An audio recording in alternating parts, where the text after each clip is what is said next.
राहिलं असं करू नको, पण ते पोर ऐकत नाही ऐकत. का?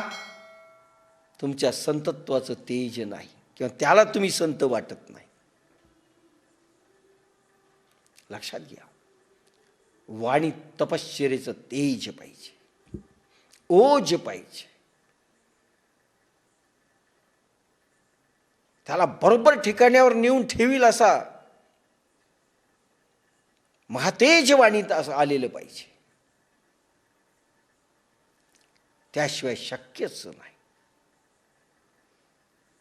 म्हणून आपली पोरं आपली ऐकत नाहीत, आपले लोक घरचे आपले ऐकत नसतात, दुसऱ्यानी करायचं असतं. पण दुसरे म्हणजे कोण? संत तुल्य किंवा देव. आता देव तर शक्यच नाही. म्हणून बाप्पासाहेब लिहितात, अवतारी पुरुष सर्व समर्थ असतात, अन्य वेळी महायोगी सिद्ध पुरुषच शरणागत शिष्याचा मोह दूर करू शकतात. पार्वती मातेला मोह झाल्यानंतर तो विषय राहिला. शेवटी गजाननाला तपश्चर्याला बसावं लागलं पुत्राला, की आईचा मोह दूर गेला पाहिजे.